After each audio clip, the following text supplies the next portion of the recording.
انسانوں کا معاشری، ثقافتی، معاشرتی اور سیاسی حالات کے پیش نظر کسی ایک مقام کو چھوڑ کر کسی دوسرے مقام پر منتقل ہو جانے کا عمل ہجرت کہلاتا ہے۔ ہجرت کے لفظی معنی ایک مقام سے دوسرے مقام پر منتقلی ہے۔ ہجرت ایک ملک میں کسی ایک حصے سے دوسرے حصے میں بھی کی جا سکتی ہے اور ایک ملک سے دوسرے ملک میں بھی ہجرت ممکن ہے۔ ہجرت کے پیچھے محرکات میں سیاسی، معاشی، سماجی اور مذہبی مقاصد شامل ہوتے ہیں۔ ہجرت کے معنی ایک جگہ کو چھوڑ کر دوسری جگہ منتقل ہونا ہے، لیکن اسلام میں ہجرت یہ ہے کہ کسی ایک جگہ سے مسلمانوں کا کسی دوسری جگہ منتقل ہو جانا جہاں وہ محکوم اور مظلوم ہوں اور برسر اقتدار لوگ انہیں اسلام پر عمل کرنے پر تکلیف دیتے ہوں اور اسلامی تعلیمات کے مطابق انہیں زندگی گزارنا مشکل ہو جائے۔ شریعت اسلامی میں ہجرت لازمی قرار دی گئی ہے۔ خاص طور پر ایسی جگہ سے ہجرت کرنا ضروری ہے جہاں اسلامی تعلیمات کے مطابق زندگی گزارنے میں مشکل پیش آ رہی ہو، البتہ ہجرت کرنے کی استطاعت نہ ہو یا کوئی ایسی مجبوری سامنے ہو جس کی وجہ سے ہجرت کرنا ناممکن ہو نہ تو اللہ تعالیٰ معاف فرما سکتا ہے۔ اللہ تعالیٰ نے انسانوں کو ہدایت فرمائی ہے کہ وہ اس کی پیش کردہ تعلیمات کے مطابق زندگی گزاریں، اور اس کے لیے ضروری ہے کہ وہ ایک ایسی ریاست اور معاشرے میں رہتے ہوں جہاں پر انہیں اسلامی تعلیمات کے مطابق زندگی گزارنے کی پوری آزادی ہو، لیکن اس کے باوجود کچھ ایسے حالات پیدا ہو جائیں کہ مسلمانوں کو محکومی کی زندگی گزارنا پڑے اور مجبوری کے تحت ایسی جگہ پر زندگی گزارنا پڑے جہاں انہیں اسلامی تعلیمات کے مطابق اپنی زندگیاں گزارنے میں مشکلات درپیش ہوں، تو پھر ان کے لیے ضروری ہے کہ وہ ایسی ریاست، ایسے معاشرے یا ایسے مقام کو چھوڑ کر کہیں اور منتقل ہونے کی کوشش کریں، کیونکہ مسلمانوں کی زندگی ایک اصل مقصد یہ ہے کہ وہ اللہ تعالیٰ کے احکامات کے مطابق زندگی گزاریں، لیکن کچھ لوگ ایسے ہوتے ہیں جو اللہ کے احکامات پر عمل کرنے میں سستی سے کام لیتے ہیں، اور جب ایسے حالات پیدا ہو جائیں کہ جب ان پر اسلامی تعلیمات کے مطابق زندگی گزارنے کی پابندی ہو تو وہ جان بوجھ کر اس ماحول سے ہجرت نہیں کرنا چاہتے اور خود کو اس ماحول کے مطابق ڈھال لیتے ہیں، کیونکہ ان کے نزدیک ان کے پاس جواز ہوتا ہے کہ حالات نے انہیں مجبور کر دیا ہے، ورنہ تو وہ اسلامی تعلیمات کے مطابق زندگی گزارنے کے لیے پوری طرح راضی ہیں۔ ایسے لوگوں کو اللہ تعالیٰ نے سختی سے تلقین کی ہے کہ جب ایسے حالات پیدا ہو جائیں کہ مسلمانوں کو اسلامی تعلیمات کے مطابق زندگی گزارنے میں مشکل ہو اور ان کے پاس اس ماحول سے باہر نکلنے کا راستہ موجود ہو، تو انہیں لازمی طور پر اس ماحول کو چھوڑ کر دوسری جگہ ہجرت کرنا چاہیے۔ اللہ تعالیٰ نے قرآن مجید میں ارشاد فرمایا: ترجمہ: جو لوگ اپنی جانوں پر ظلم کرتے ہیں، جب فرشتے ان کی جان قبض کرنے لگتے ہیں تو ان سے پوچھتے ہیں کہ تم کس حال میں تھے؟ وہ کہتے ہیں کہ ہم ملک میں عاجزانہ تواں تھے۔ فرشتے کہتے ہیں کیا اللہ کا ملک فراخ نہیں تھا کہ تم اس میں ہجرت کر جاتے؟ ایسے لوگوں کا ٹھکانہ دوزخ ہے اور وہ بری جگہ ہے۔ ہاں، جو مرد اور عورتیں اور بچے بے بس ہیں کہ نہ تو کوئی چارہ کر سکتے ہیں اور نہ راستہ جانتے ہیں، قریب ہے کہ اللہ ان کو معاف کر دے، اور اللہ معاف کرنے والا اور بخشنے والا ہے۔ اور جو شخص اللہ کی راہ میں گھر بار چھوڑ جائے وہ زمین میں بہت سی جگہ اور کشائش پائے گا، اور جو شخص اللہ کے رسول صلی اللہ علیہ وآلہ وسلم کی طرف ہجرت کر کے گھر سے نکل جائے، پھر اس کو موت آ پکڑے تو اس کا ثواب اللہ کے ذمہ ہو چکا، اور اللہ بخشنے والا اور مہربان ہے۔ ہجرت کے اصل معنی یہ ہیں کہ اللہ کی خاطر اپنا گھر بار اور اس جگہ کو چھوڑ دینا جہاں ایک شخص نے جنم لیا ہو، اور اپنے وطن کو خیر آباد کہہ کر کسی اور دوسرے خطے زمین پر چلے جانا۔ ہمیشہ سے انبیاء کرام اور رسولوں کی سنت رہی ہے کہ وہ اللہ تعالیٰ کی خاطر ہجرت کیا کرتے تھے۔ ان کے نیک بندوں نے ہمیشہ مجبوری کی حالت میں ہجرت فرمائی۔ جب حضرت ابراہیم علیہ السلام پر اس وقت کی طاغوتی قوتوں نے ظلم کے پہاڑ توڑ دیے تو ابراہیم علیہ السلام نے ہجرت فرمائی۔ اللہ تعالیٰ نے قرآن کریم میں ارشاد فرمایا ہے، باپ نے کہا، ابراہیم علیہ السلام، کیا تو میرے معبودوں سے پھر گیا ہے؟ اگر تو باز نہ آیا تو میں تجھے سنسار کر دوں گا، بس تو ہمیشہ کے لیے مجھ سے الگ ہو جا۔ ابراہیم علیہ السلام نے کہا، سلام ہے آپ کو، میں اپنے رب سے دعا کروں گا کہ آپ کو معاف کر دے۔ میرا رب مجھ پر بڑا ہی مہربان ہے۔ میں آپ لوگوں کو بھی چھوڑتا ہوں اور ان ہستیوں کو بھی جنہیں آپ لوگ خدا چھوڑ کر پکارتے ہیں۔ میں تو اپنے رب کو ہی پکاروں گا۔ بس جب وہ ان لوگوں کے معبود اور ان غیر اللہ سے جدا ہو گئے تو ہم نے انہیں اسحاق علیہ السلام اور یعقوب علیہ السلام جیسی اولادیں دیں اور ہر ایک کو نبی بنایا اور ان کو سچی ناموری عطا کی۔ حضرت صالح علیہ السلام کو بھی ان کی قوم نے ہجرت کے لیے مجبور کیا اور اللہ تعالیٰ نے حضرت صالح علیہ السلام کو ہجرت کا حکم دیا۔ قرآن مجید میں اللہ تعالیٰ کا ارشاد ہے،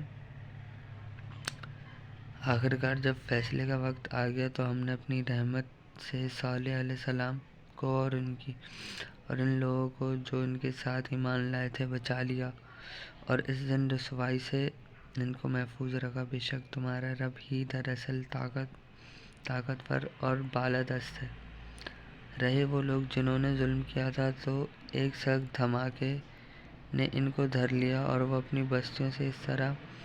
بے حس و حرکت پڑے رہ گئے کہ گویا وہ وہاں کبھی بسے ہی نہ تھے۔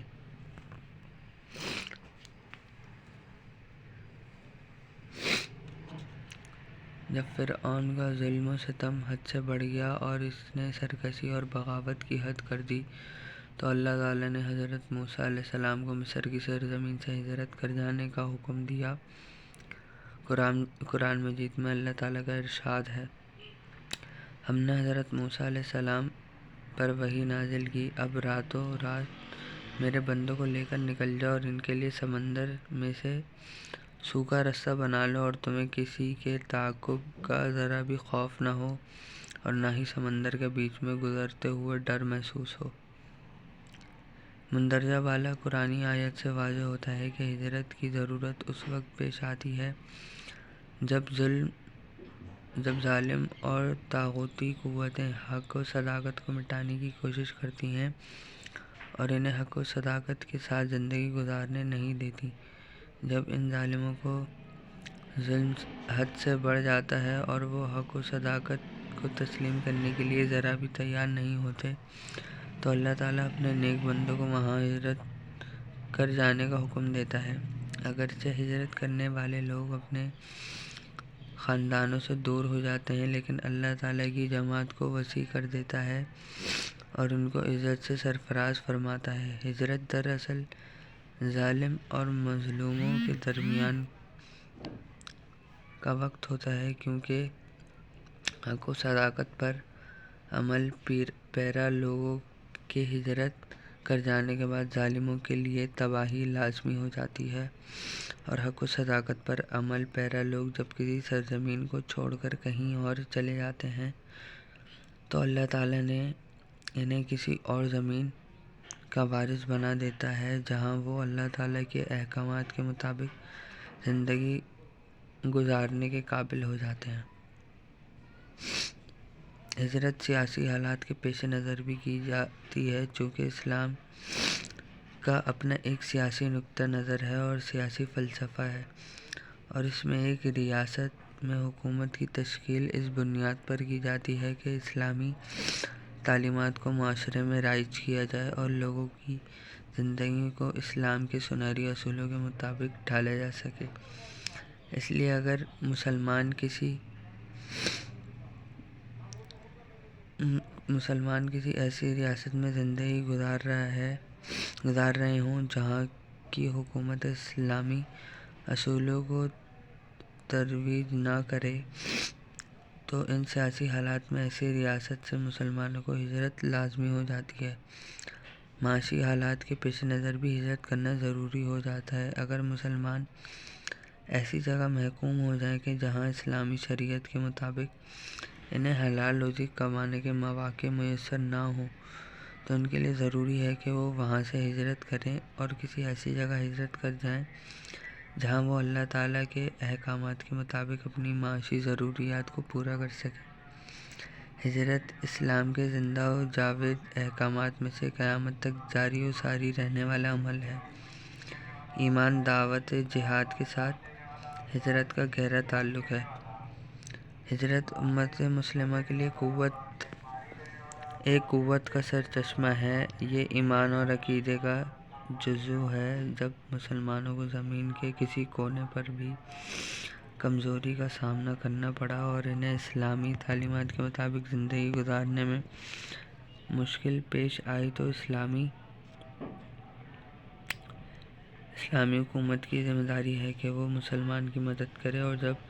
اسلامی حکومت بھی مسلمانوں کی مدد نہ کرے تو پھر ایسے مسلمانوں پر ہجرت لازمی ہو جاتی ہے۔ ہجرت قوموں کے لیے قلت سے کثرت طرف پیش قدمی کی آئینہ دار ہوتی ہے۔ جب وہ لوگ اللہ تعالیٰ پر مکمل بھروسہ رکھتے ہیں اور ایسے حالات کا شکار ہو جاتے ہیں کہ انہیں اللہ تعالیٰ کے احکامات پر عمل کرنے میں مشکل پیش آتی ہے، اور سیاسی اور معاشی طور پر وہ بدحالی کا شکار ہو جاتے ہیں، اور ایسے وقت میں جب وہ اللہ تعالیٰ پر بھروسہ کرتے ہوئے ہجرت کرتے ہیں تو اللہ تعالیٰ ان کے لیے اپنی رحمتوں کے دروازے کھول دیتا ہے اور ان کے لیے رزق کی فراوانی کا انتظام کرتا ہے، اور انہیں کسی ایسی زمین پر آباد ہونے میں مدد دیتا ہے جہاں وہ اللہ تعالیٰ کے احکامات کے مطابق پرسکون طور پر زندگی گزار سکتے ہیں، اور کسی رکاوٹ کے بغیر کسی رکاوٹ کے اللہ تعالیٰ کے احکامات کو مد نظر رکھتے ہوئے زندگی کو گزارا جا سکتا ہے۔ ہجرت انسان کے عقائد اور نظریے کے تحفظ اور آزادی کی رائے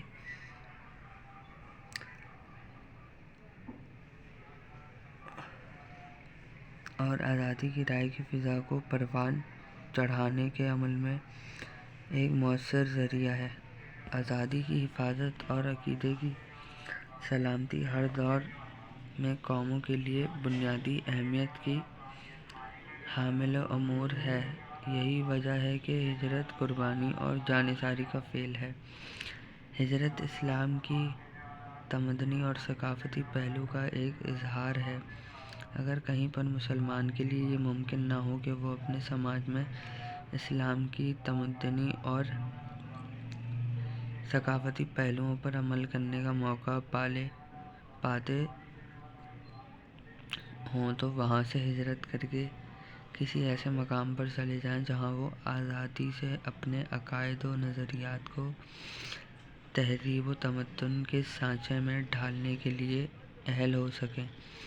چونکہ اسلام کے شعائر پر عمل اس وقت ممکن ہے جب آزادی نصیب ہو، چنانچہ قرآن پاک میں 4 مقامات پر شعائر اللہ کا ذکر آیا ہے، اور وہ سب آیتیں ہجرت کے بعد نازل ہونے والی سورتوں میں موجود ہیں، جس کی وجہ سے یہ بات بالکل واضح ہو جاتی ہے کہ ہجرت کے بعد ہی ان شعائر پر عمل ہو سکتا ہے اور اسلامی شعائر کے ذریعے ہی اسلام کی برتری اور انفرادیت کا اظہار ہو سکتا ہے۔ دوسری ریاستوں کی طرح اسلامی حکومت اور ریاست کے بھی اپنے شعائر ہیں۔ چند علامات اور خصوصیات کے ذریعے اور ان کی تعظیم و تکریم کے بعد ہی ریاست کا اصل مقام آنکھوں کے سامنے آتا ہے۔ اسلام نے جہاد کو زبردست اہمیت دی ہے، مگر ہجرت کے بغیر جہاد نہ صرف غیر ممکن ہے بلکہ فساد اور بغاوت کا پیش خیمہ بھی ہو سکتا ہے، اور یہ دونوں چیزیں ایک دوسرے پر منحصر ہوتی ہیں۔ ہجرت مشکلات سے گھبرا کر بھاگ جانے کا نام نہیں، بلکہ اس کے برعکس اس کا صحیح مفہوم یہ ہے کہ اللہ تعالیٰ کے دین کو غالب اور کارفرما بنانے کے لیے کسی ایسی سرزمین کی طرف چلا جائے جہاں آزادی کے ساتھ اسلام کی ترقی کے لیے کام کیا جا سکے۔